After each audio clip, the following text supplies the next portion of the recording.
Another crazy year in the Overwatch League is in the books, and we've reached the point of the season where controversy and debates reach their boiling point. It's awards month, baby. Today I'll be giving you my personal picks for the 2022 MVP, Rookie of the Year, Role Stars, Coach of the Year, and Dennis Havelka Award, and because I like to be a little extra around these parts, I'll be throwing in a couple of my own created awards in the Most Improved Player and Most Improved Team. Every opinion here is mine and mine alone, and this is what I feel based on what my eyes have told me and some potential numbers when I deem it necessary. And if you disagree with any of my takes or you want to play along down in the comments below, I encourage you to do so we can keep the conversation going even after this video ends. But without further ado, how about we get into it? And the best place to start is obviously with the biggest award, aka the regular season Most Valuable Player. And if you watched my MVP video from earlier this October, you'd probably know the answer to this one. If not, you won't be all that surprised to hear that my selection is Proper. It's tempting to go with Hanbin or maybe Prophet or Smurf, but I feel like nobody meant more to their team this year than Proper.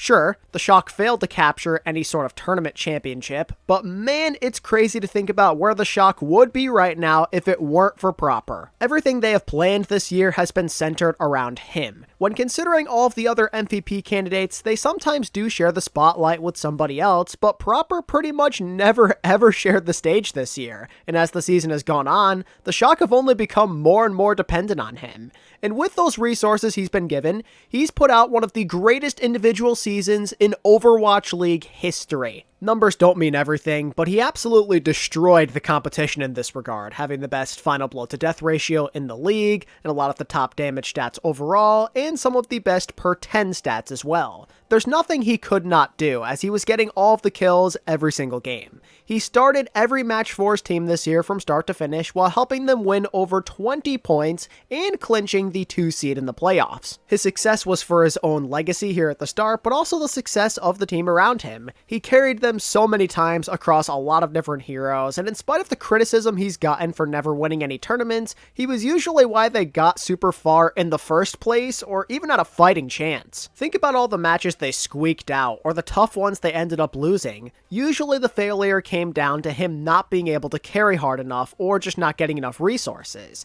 There is no Shock without Proper, that's just a fact. I have confidence that a lot of other teams could end up surviving without their MVP candidate, but I just can't say the same for the San Francisco Shock. That exemplifies true value, hence why I feel pretty comfortable giving him this award. My runner-ups, if it's not Proper that I'd like to see win, are Hanbin, Prophet, Smurf, or Kevster. I think any of them would do. As for the Rookie of the Year, let's keep it boring by once again going with Proper. Listen, if I'm going to give him the MVP award, you best believe he gets Rookie of the Year too. I mean, come on, if he's winning the MVP, obviously that means he's the best rookie. But even if he does not get that award, I think he still wins regardless, as no rookie even compares to the sheer value that he exemplified on a week-to-week basis. This is one of the greatest individual seasons in general for Overwatch League history. There's been a lot of solid rookies this year for sure, but we can't sit here and say that any of them did more than Proper did. Nobody quite showed off that same kind of dominance and team dependence. He is the overwhelming favorite to win Rookie of the Year, and if he did not win it, there would be a serious problem. Now we get into where there could be some real controversy.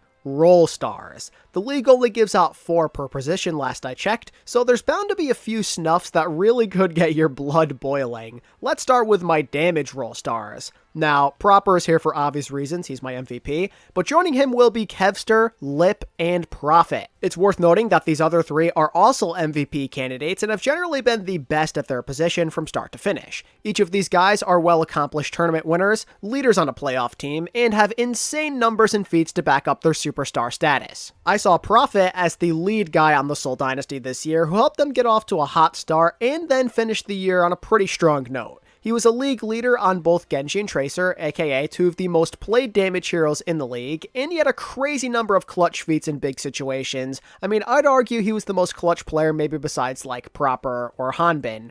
Prophet has been snuffed of a role star for way too long, and I think it's time to change that. Switching over to Kevster, he kinda just carried all year, you know? The Glad swapped around a lot of pieces in their lineup due to retirements and meta changes, but Kevster was a very good constant for them. He was that one piece that never really rotated and was always good all the time. His versatility as a flex DPS just came in handy a lot. Much like Prophet, Kevster was just a tracer god and just in general was pretty clutch on anything his team needed him to play. And I mean, I feel like there had to be some Glad's representation here as they did win 2 tournaments and boast a 6-0 stage to end the year. And throughout that entire time, he was the one and only DPS on the team truly keeping them afloat on a consistent basis. Some people might not realize how good of a year Kevster really had, as he joins the elite company of Proper as the only other player in the entire league with a final blow to death ratio of 2 or higher and 3,000 or more eliminations. Kevster played his heart out for this group and was arguably the best DPS player of the 2022 regular season, so giving him this honor is simply a must. And finally with Lip, I'd say that he gets a role star simply because he was the biggest reason why Shanghai did so well this year. He's arguably carrying this group more than he ever has before, which is a huge statement by the way when considering just how good the Dragons are. There's of course room for debate in this regard, but I'd argue that Lip was clearly the best hit scan player in 2022. I mean, just across the board with flexibility and consistency, he was insanely hard to match. If you look at Soldier, he's got top stats. Sojourn, top stats. Ashe, top stats. And when Shanghai were winning, man, I mean, he was the guy. And when Shanghai peaked in the Summer Showdown, I'd say his presence was easily the most felt out of anyone else on that team. While the regression of this group has been somewhat noticeable, it's scary to think about where they might have ended up this year if Lip was not their leader. As my best hits gain of 2022, and just one of the most impactful DPS in the league, he simply had to be here. Time for the tank role stars, and I've got to get some honorable mentions out of the way just because I know I'm going to get screamed at here. So honorable mentions definitely go out to Reiner, Kaluj, Void, and Hawk. They were all insanely good and deserve credit for what they've done. But for my actual role stars, I have Hanbin, Smurf, Someone, and Dante. Yeah, I've got some explaining to do here, I know. To get the obvious ones out of the way first, Smurf and Hanbin had to be here, as they were by far the 2 most impactful and valuable tanks in the Overwatch League, and it's not particularly close. I think they were leagues above everybody else. Hanbin gets in for being the best Zarya and Junker Queen in the league, and being the main piece that allowed for Dallas to succeed. And our boy Smurf gets in for being the 2nd most valuable playmaker on Sol, and arguably the most flexible and consistent tank in the Overwatch League. He was literally good at every single relevant tank in the game this year. Dude just had a ridiculous year. As for my Someone and Dante picks though, yeah, these are a lot more complicated. Are these 2 necessarily 2 of like the top 5 tanks in the league? I'd venture to say no. But what you have to remember is that this award is not necessarily just based on dominance. Yes, this factor is very important, but so is overall value towards what you're contributing with your team. And when you think about their value, these 2 did a lot for Houston and Florida respectively. They were both kind of like the rocks of their team, and that's pretty impressive when considering they're both playoff caliber rosters. I'd say they've both done enough to make it here. Someone, in my opinion, is hella underrated. He was literally putting in Smurf levels of work, but it was harder to notice since Florida never really won anything. But when you look at Someone and what he did as a rookie, it's pretty ridiculous. You could argue he was solid on literally every tank he played. I mean, maybe besides Junker Queen, but even that he was pretty decent. But considering he also played Winston, Ryan, Sigma, Zarya, Wrecking Ball, and Orisa, that is something that we can definitely overlook. In Overwatch 2, you just have the one tank. So versatility and consistency are of the utmost importance for your tank player, especially when you literally have nobody else to help share the responsibilities with you off the bench. Someone was genuinely a top-level tank player in 2022. He literally put up some of the best damage numbers on Zarya, Winston, and Sigma. He was putting veteran off and main tank players that we've seen thrive for years in their place as this inexperienced rookie, and that's just something I can't overlook. The flexibility, in-game dominance, and the numbers would argue he was one of the most valuable tank players in Overwatch, even if you don't necessarily think of him as like a top 3 player at his position. I can't even begin to imagine what Florida would be without him. He led those boys to a pretty special year, and he put in more work than most tank players in the league, and for that, I believe he deserves recognition. As for Dante, this guy gets in for the simple fact that he played pretty decently, but also the Outlaws were kind of lost without him. him. He reminds me of Hanbin in a way. Houston cannot win anything significant without him in the lineup. He picked up a brand new role this year, and I'd say he did pretty darn well for himself. He was surprisingly decent at picking up a meta hero like Junker Queen, and his Doomfist was a real difference maker in Houston's early success.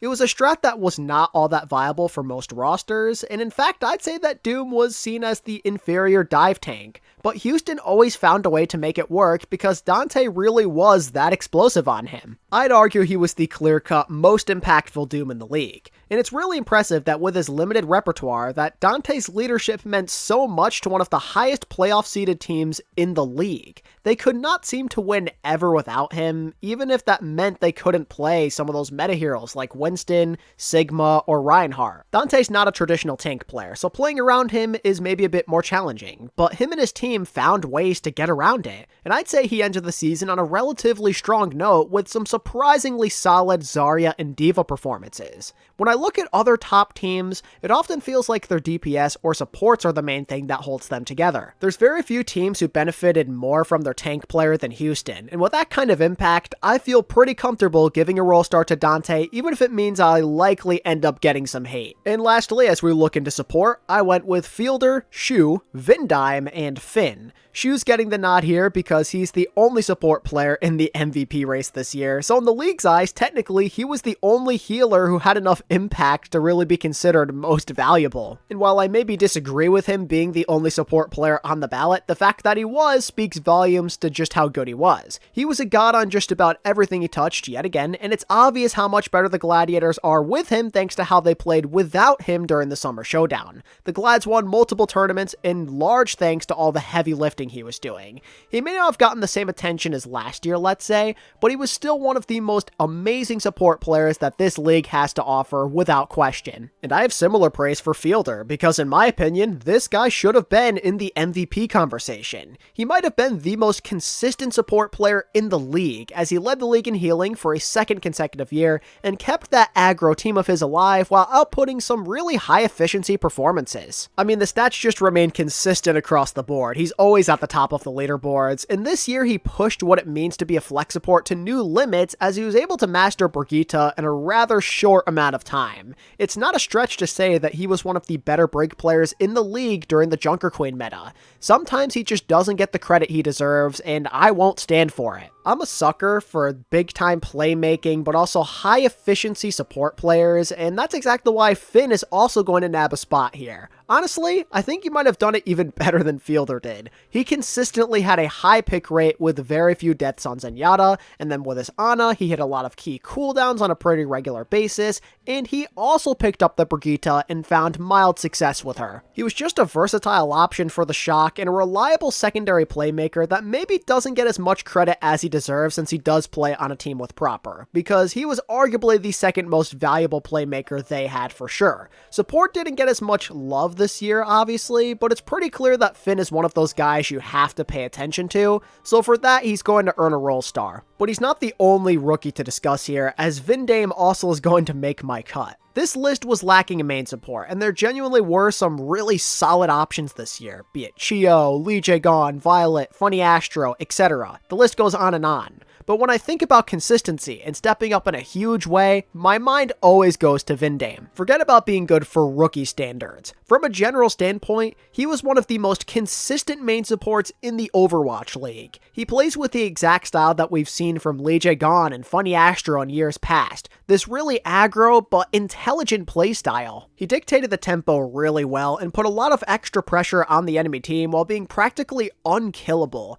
He showed some incredible discipline in spite of all he was trying to do to help his team, and it's even more impressive to me because he, coming into this year, was arguably the one thing that could have held Seoul back, but he's been thriving and surviving and helping them be even better. Everything this guy touched, he looked really good with. And in a year where flexibility has meant more than it ever has before, that is what we consider true value. I mean, how does a main support end up with the second highest pick rate in the league on Zenyatta? Vindame put out some superstar performances and was one of the most versatile supports in the entire league. Main supports don't always get the love they deserve, but Vindame represents his role very well. So there's my role stars for you. This year was really tough, especially at tank. Anyway, let's shift over to my most improved awards. And starting off, we have the most improved player. I feel like for the most part, this is rather obvious. If you compare how players performed this year compared to 2021, it feels like no player deserves this award more than Hadi. This man and the London Spitfire as a whole hit rock bottom last year. They couldn't do anything right.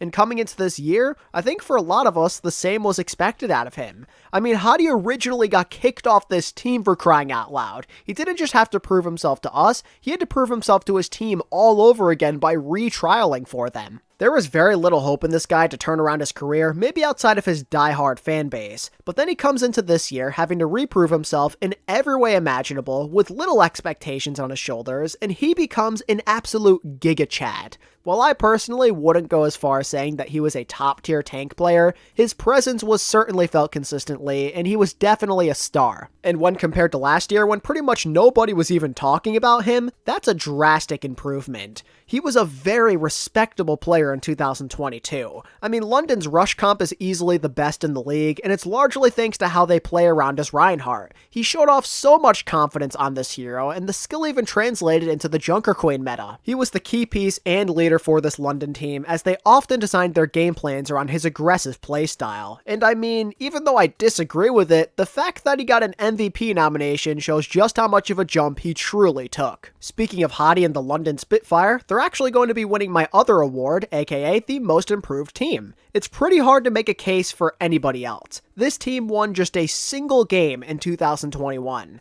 This year, they won 14 matches and made the playoffs. That might be one of the most drastic jumps in Overwatch League history. It's not quite 2019 Shanghai Dragons level of improvement, but still pretty solid nonetheless, as they took a really big jump from one of the worst teams in North America to a borderline top 5 or maybe 6 team all year. They have their own unique style, which works really well for them, and it's obvious the new coaching is going a long way. But in general, they maybe boast a bit more talent this year as well. Their support line has gotten a lot stronger than it was before, and their rookies have been very consistent. But obviously the big storyline comes through Hadi, like we talked about before, as well as Sparker. Those two look like totally different players this year, and they're finally starting to fulfill their high potential as star playmakers. They weren't even getting the time of day last year, so this is a pretty major improvement. They've been the two undisputed leaders of this London roster, and they've gone toe-to-toe with some strong players and have held their own, and all the other pieces have been rallying around them as a result. To go from a team who couldn't win a game until the final week of the season to a playoff team in such a short amount of time is insane.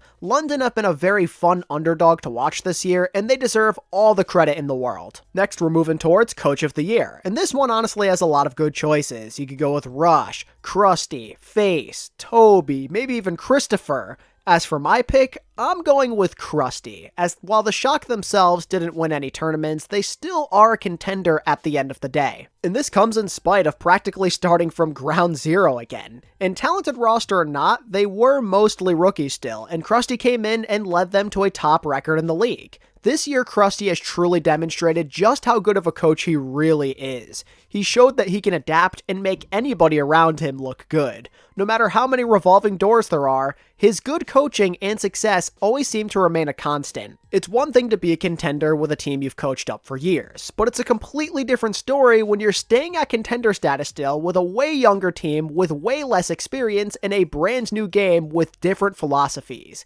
He's now technically coached 3 different cores in his career, and all of them have been playoff level. Not many coaches can do what Krusty did this year, and I believe that he needs to get the recognition for it. And last, but certainly not least, is the Dennis Havelka Award. And for those who don't know, this award is not given out for the skills of a player, but rather to the guy who has had the most positive impact on the community. This award honors the late great Internet Hulk who sadly passed away in 2017. Previous winners include Mickey, Custa, McGravy, and Sparkle. We're looking for some wholesome, positive boys who bring a lot of spirit to the league and their teams. And for me personally, there's only one guy who truly deserves it. It just has to be someone of the Florida Mayhem.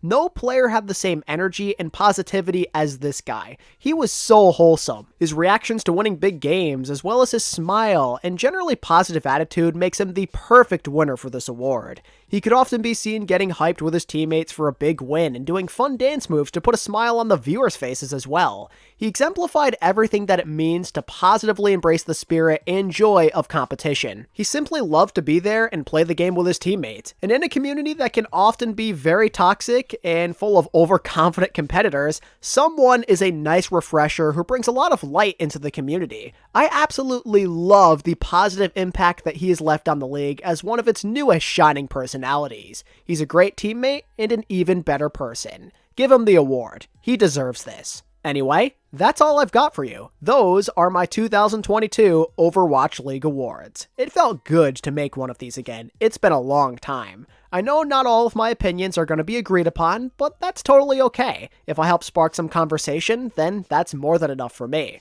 Regardless, I hope you did enjoy the video, and if you did, it would mean a lot to me if you could give this video a like and subscribe to my channel if you're new. And until next time, this is ATP, signing out. Peace.